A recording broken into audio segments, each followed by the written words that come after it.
कृष्ण नाम का आसरा, कृष्ण नाम का ध्यान। 27वां अध्याय अब लिखने लगा महान। जय श्री कृष्णा, राधे राधे। आइए सुनते हैं कार्तिक मास महात्म्य का 27वां अध्याय। पार्षदों ने कहा, एक दिन की बात है, विष्णुदास ने नित्य कर्म करने के पश्चात भोजन तैयार किया, किंतु कोई छिपकर उसे चुरा ले गया। विष्णुदास ने देखा भोजन नहीं है, परंतु उन्होंने दोबारा भोजन नहीं बनाया, क्योंकि ऐसा करने पर सायंकाल की पूजा के लिए उन्हें अवकाश नहीं मिलता। अतः प्रतिदिन के नियम का भंग हो जाने का भय था। दूसरे दिन पुनः उसी समय पर भोजन बनाकर वे ज्यों ही भगवान विष्णु को भोग अर्पण करने के लिए गए, त्यों ही किसी ने आकर फिर सारा भोजन हड़प लिया। इस प्रकार 7 दिनों तक लगातार कोई उनका भोजन चुरा कर ले जाता रहा। इससे विष्णुदास को बड़ा विस्मय हुआ।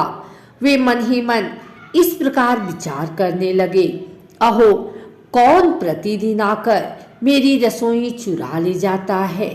यदि दोबारा रसोई बनाकर भोजन करता हूँ तो सायंकाल की पूजा छूट जाती है।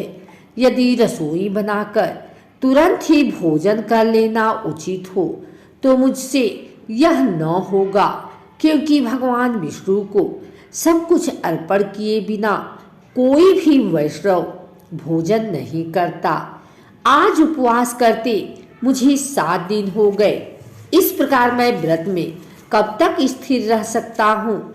अच्छा, आज मैं रसोई की भली भांति रक्षा करूँगा।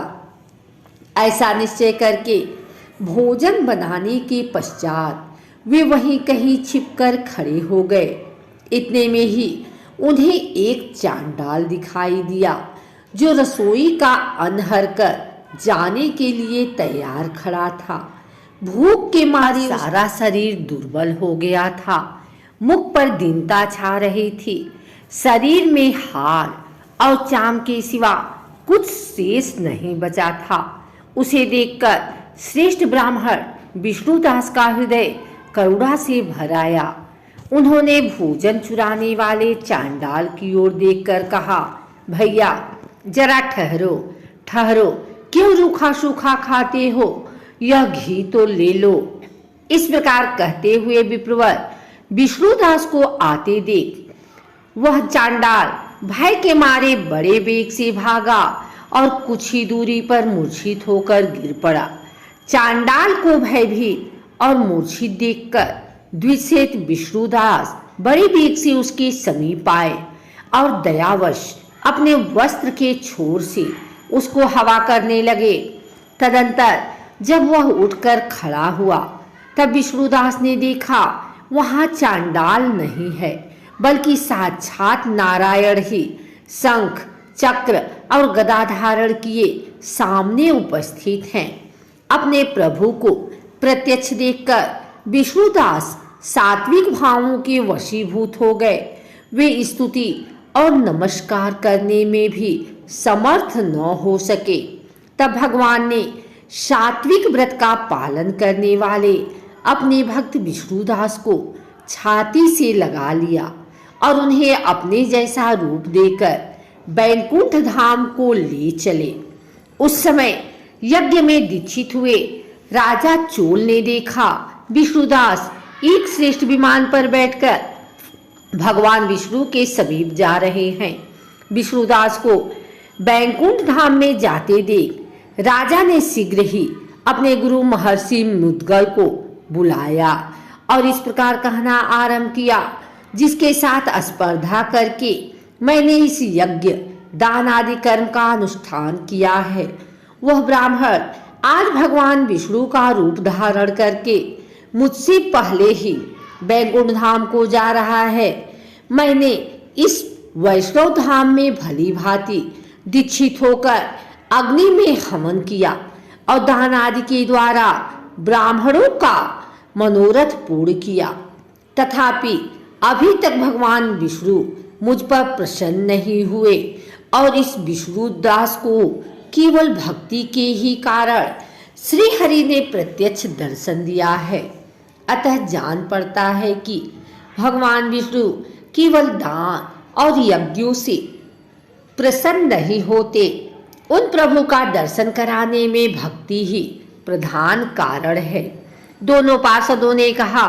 इस प्रकार कहकर राजा ने अपने भांजे को राज सिंहासन पर अभिषिक्त कर दिया। वे बचपन से ही यज्ञ की दीक्षा लेकर उसी में संलग्न रहते थे, इसलिए उन्हें कोई पुत्र नहीं हुआ था। यही कारण है कि उस देश में अब तक भांजे ही राज्य के उत्तराधिकारी होते हैं। भांजे को राज्य देकर राजा यज्ञशाला में गए और यज्ञ कुंड के सामने खड़े होकर भगवान विष्णु को संबोधित करते हुए 3 बार उच्च स्वर से निम्नांकित वचन बोले। भगवान विष्णु, आप मुझे मन, वाणी, शरीर और क्रिया द्वारा होने वाली अविचल भक्ति प्रदान कीजिए। इस प्रकार कहकर वे सबके देखते देखते अग्निकुंड में कूद पड़े। बस उसी क्षण भक्त वत्सल भगवान विष्णु अग्निकुंड में प्रकट हो गए। उन्होंने राजा को छाती से लगाकर एक श्रेष्ठ विमान में बैठाया और उन्हें अपने साथ लेकर बैकुंठ धाम को प्रस्थान किया। नारद जी बोले, हे राजन, जो विष्णुदास थे वे तो पुण्यशील नाम से प्रसिद्ध भगवान के पार्षद हुए और जो राजा चोल थे उनका नाम सुशील हुआ। इस दोनों को अपने ही समान रूप देकर भगवान लक्ष्मीपति ने अपना द्वारपाल बना दिया।